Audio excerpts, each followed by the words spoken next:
नमस्कार, मैं ज्योतिर्विद पवन कुमार।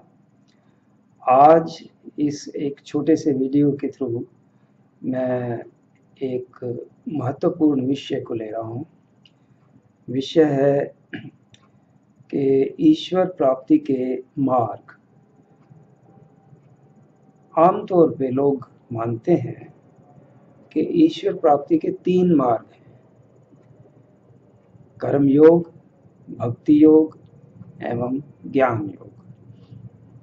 लेकिन गहन अध्ययन और अनुभव ये बताता है कि तीनों ये स्वतंत्र मार्ग नहीं है, बल्कि ये 3 चरण हैं जिनके थ्रू साधक ईश्वर प्राप्ति करता है।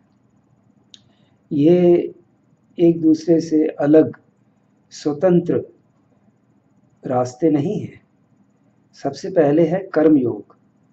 कर्म योग में सही ढंग से जीवन यापन, जिसे राइटियस लिविंग, चोरी ना करना, झूठ ना बोलना, ईमानदारी से, अपने मेहनत से आपकी आमदनी हो और आप सही ढंग से रह रहे हैं, और इसके साथ साथ साधना, ईश्वर प्राप्ति के लिए साधना, जिसमें कि प्राणायाम और ध्यान ये मुख्य हैं।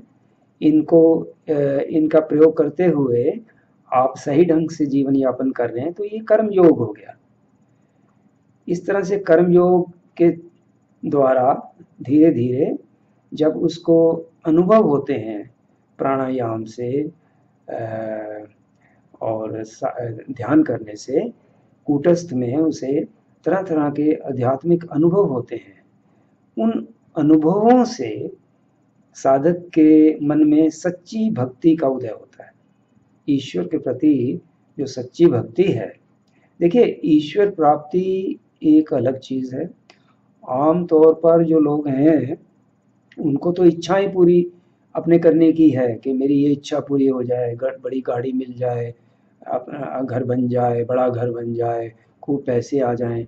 वो एक अलग चीज़ है, वो ईश्वर प्राप्ति से अलग है। वो आपकी इच्छाओं की पूर्ति है, उसका अलग है, उसकी हम बात नहीं कर रहे। ये हम जो बात कर रहे हैं ये ईश्वर प्राप्ति की है। ये सेल्फ रियलाइजेशन, आत्म अनुभव, अपने आत्मा का अनुभव करना, सेल्फ को रियलाइज करना कि आप कौन हैं, आपकी जो सुप्त आपकी शक्तियां हैं उनका जागृत होना, वो एक अलग बात है। तो हम उसकी बात कर रहे हैं। तो जब आप सही ढंग से कर्म योग से आप जीवन यापन कर रहे हैं, उसमें साधना भी कर रहे हैं, तो सच्ची भक्ति का उदय होता है। जब आपको अनुभव होंगे तरह तरह के